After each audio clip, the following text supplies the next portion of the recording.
Do dry downs really matter?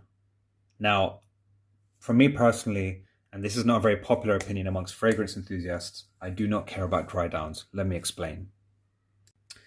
So I recently saw a review for Purpose 50 by Robes08, who is really one of the OGs of fragrance reviewing on YouTube. Check him out. Now, he said a couple of things about this perfume, one of which I kind of agreed with, and the other thing I completely disagreed with. He said, firstly, that he found Quentin Biche to be overrated.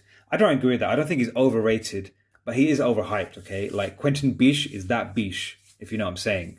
But does he make great perfumes? There's no question about it. Now, the second issue he took with Purpose 50, apart from his over-reliance on agate Hollywood, is he said that there's no transitions, there's no dry down. And this kind of got me thinking about this issue in general. And actually recently I asked Milan Sense on one of his lives about this, and he had the same sentiment.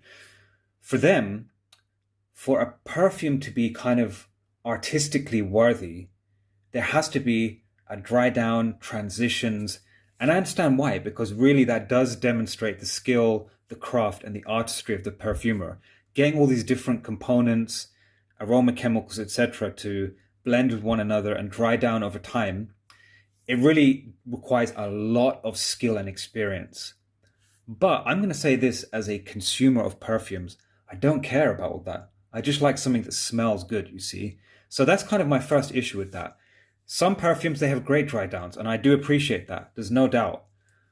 But some perfumes, they don't have like such a complex dry down. Like Purpose 50 definitely has a dry down, but it's nothing like Jubilation 40, for example.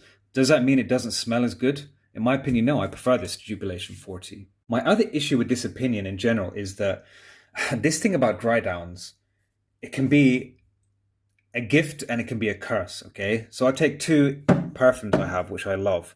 One of them is this one. It's called, I'm not going to say that because FKHM is going to sound crazy in English, but they're basically saying Fachama, which means luxury, okay? Now, this is a Kuwaiti brand, and this is basically a very high quality of Rosendale Macchio number 5.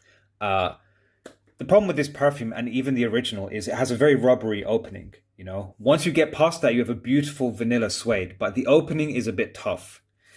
On the other spectrum, we've got this one of my favorite fresh perfumes, French Riviera, a stunning combination of a slight saltiness, mandarin, lemon, and that kind of sunscreen vibe. The problem is that it kind of catfishes you.